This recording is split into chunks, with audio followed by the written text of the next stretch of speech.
पुण्य किया है तो सुख प्राप्त अवश्य होगा, पाप किया है तो दुख प्राप्त अवश्य होगा।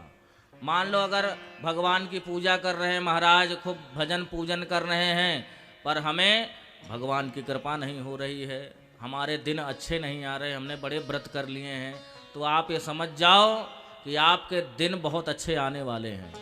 क्योंकि आपका किया कराया पुण्य कभी महाराज बेकार नहीं जाता है। पुण्य जो है वो पीछे जा रहा है, जितने भी पाप है उन सबको काट रहा है। साधना भजन पूजन से फल ना मिले तो समझ लो पूर्व जन्म के पाप कट रहे हैं। और बहुत ज्यादा जीवन में सुख है तो दुख बहुत नजदीक है, और जीवन में बहुत ज्यादा दुख है तो सुख बहुत नजदीक है आपके। ये ग्रंथ कह रहा है, हम नहीं कह रहे हैं इस बात को, और यही सत्य है। सुख आपके बहुत नजदीक है। तो सुख प्राप्ति का जो साधन है वो देवी भागवत है। गंगा आदि स्नान करने से, गंगा में स्नान करने जाते हैं हम लोग, तत्काल फल मिल जाता है हमें। कितनी भी गर्मी लगी हो, गंगा जी में जैसे स्नान करते हैं महाराज, तुरंत बढ़िया शीतल हो जाते हैं, तन पवित्र हो जाता है हमारा। और देवी भागवत में स्नान करने से मन पवित्र हो जाता है। बस यही महिमा है।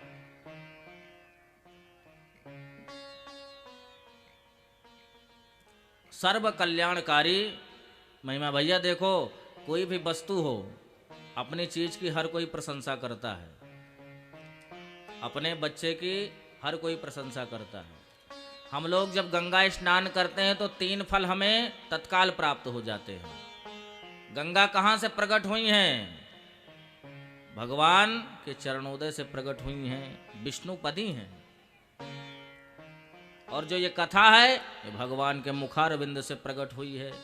इसलिए चरण और मुख की दृष्टि से देखा जाए तो मुख श्रेष्ठ है। इसलिए भागीरथी गंगा से ये भागवत की गंगा श्रेष्ठ है, देवी भागवत। देवी भागवत में ब्रह्मा विष्णु महेश से भी ऊपर अगर कोई शक्ति है तो पराम्बा भगवती है। सूत जी ने प्रश्न किया कि प्रभु, सूत जी से प्रश्न किया देवर्ष जितने भी ऋषि हैं सनकादिकों ने, कि सिमंतक मणि की कथा को आप सुनाएं। तो बोले एक बार भगवान द्वारिकाधीश में विराजमान थे, तो जितने भी द्वारिकावासी थे सब भगवान के साथ बैठे थे। 2-4 लोगों ने आकर के भगवान को समाचार दिया कि एक कोई जैसे सूर्य भगवान की तरह चमचमाता हुआ द्वारिका की तरफ बढ़ रहा है। भगवान ने कहा, अरे नगरवासियों वे और कोई नहीं, वो सत्राजित है। सूर्य भगवान ने प्रसन्न होकर के उसे एक मणि प्रदान की है। वो मणि जब कब्जा करके चला तो जामवंत जी ने उस शेर को मार करके मणि को हासिल किया और ले जाकर के अपनी पुत्री जामवती को दे दिया। अब इधर महाराज नगर में हल्ला मच गया। सत्राजित ने अपनी पत्नी से कहा कि बात सही है कि गलत, लेकिन मुझे निश्चित विश्वास है मेरे भाई की हत्या इस द्वारिकाधीश कृष्ण ने की है। जरूर इसने मेरे भाई को मार करके मणि को हासिल कर लिया है। पत्नी से कह रहा है ये बात, और कहते हुए कह रहा है कि सुनो, ये बात अभी पक्की नहीं है, किसी से बताना मत। और अगर स्त्रियों को ये बात बता दो, कोई भी बात बताने के बाद कह दो बहन ये बात किसी को कहना नहीं, फिर तो 100% कहना है। फिर तो महाराज वो बात पच नहीं सकती है। स्त्रियों को श्राप है ना, महाभारत में युधिष्ठिर जी ने श्राप दिया है। जब श्राद्ध पिंड आदि कर रहे थे तो कुंती मैया ने कहा कि एक पिंडदान कर्ण का भी कर दो। बोले क्यों? कर्ण तो मेरा शत्रु था। बोले नहीं नहीं, तुम्हारा बड़ा भाई था। तब श्राप दे दिया है, आज के बाद से स्त्रियों के पेट में कोई बात ना पचे। सही बात है कि नहीं? तो यहाँ पर सत्राजित ने पत्नी से कहा किसी से कहना नहीं, लेकिन पत्नी ने महाराज कर्णे कर्णे जपंजनाः, किसी के कान में कही, दूसरे कान में गई, और कानों कानों बात पूरे नगर में फैल गई। भगवान द्वारिकाधीश के कानों में आई, अरे मुझे चोरी का इल्जाम लग गया है। तो समस्त द्वारिका वासियों के साथ मणि की खोज में निकले हैं। जैसे ही मणि की खोज में निकले तो महाराज क्या देखते हैं कि शेर मरा पड़ा है, प्रसेन भी मरा पड़ा है।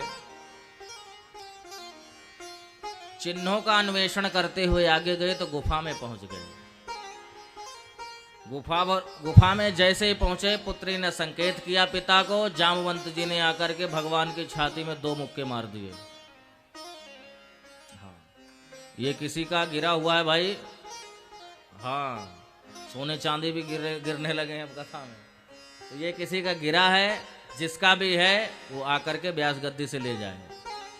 वैसे मत ले जाए कि हमारा ही है, हाँ, जिसका हो वही ले जाए, क्योंकि दूसरे की इमानत पे किसी का अधिकार नहीं होता है। और गिरा हुआ सोना चांदी मिल जाए तो खराब भी बहुत होता है। बोलो जय माता दी। तो जामवंत जी ने भगवान की छाती में 2 मुक्के मार दिए, भगवान ने बदले में 4 मुक्के मार दिए। 27 दिन तक भयंकर युद्ध चला। 28वें दिन उठा कर गए भगवान ने, ज्यों ही जामवंत जी को पटका, जामवंत जी की नस नस ढीली हो गई। अरे हे महाबाहो, हे राम, मैं आज आपको पहचान गया, आप ही मेरे राम हो। क्योंकि रामादल में सोचा था एक बार जामवंत जी ने कि मेरी टक्कर का तो कोई योद्धा ही नहीं, मुझे खुजली मच रही है, मेरी टक्कर के तो राम जी हैं। तो राम जी से मन ही मन विचार किया था कहने का, पर कह नहीं पाए। राम जी समझ गए, बोले कोई बात नहीं, ये इच्छा तुम्हारी दूसरे जन्म में हम पूरी कर देंगे। तो आज भगवान कृष्णावतार में जामवंत जी को जो उनकी इच्छा थी उसकी पूर्ति की। उधर महाराज वसुदेव जी बड़े चिंतित हैं कि मेरा बेटा कहाँ चला गया। 27-28 दिन बीत गए हैं, अभी तक नहीं मिला। गर्गाचार्य जी महाराज को बुलाया है। गर्गाचार्य जी से पूछा कि मुझे क्या करना चाहिए। गर्गाचार्य जी ने कहा कि अगर अपने पुत्र को पाना चाहते हो तो इस चैत्र नवरात्रि में भगवती का आश्रय ग्रहण कर लो। अच्छा, तो भगवती कौन है, कैसी हैं? तो पूरी भगवती का चरित्र यहाँ पर सुनाया है। गर्गाचार्य जी ने कहा कि आप उस भगवती को भूल गए जब कंस ने तुम्हारे 6 पुत्रों की हत्या कर दी थी, और 7वें में माया रूपी वही योग माया का आश्रय लेकर के देवकी मैया के गर्भ से रोहिणी के गर्भ में स्थापित किया बलराम जी को। और 8वें जब आपके पुत्र कृष्ण जब पैदा हुए, तब आप लेकर के जब नंद भवन में गए तो वहाँ से एक लाली को लेकर के आए थे, कन्या को। उस कन्या को जैसे ही घुमा करके पटका था तो महाराज हाथ से छूट करके वही विंध्यवासिनी मैया हैं। बोलो विंध्यवासिनी मैया की। तो यहाँ पर विंध्यवासिनी मैया का चरित्र गर्गाचार्य जी महाराज ने वसुदेव जी को सुनाया है। हाँ, मैं बिल्कुल समझ गया, उनकी महिमा तो अपार है। उन्होंने ही कंस को कहा था कि तुझे मारने वाला पैदा हो चुका है। तो मैं उन भगवती को जानूं कैसे, उनका चरित्र सुनूं कैसे? आप जैसा गुरु मुझे मिलने वाला नहीं है। तो गर्गाचार्य जी महाराज ने नवाह परायण श्रीमद् देवी भागवत का नवरात्र में वसुदेव जी को यह कथा श्रवण कराई है। जैसे ही 9 दिन की कथा पूर्ण हुई, हवन हुआ, भंडारा हुआ, तैसे भगवान द्वारिकाधीश प्रकट हो गए। बोलंबे मैया की जय। द्वारिकाधीश भगवान की।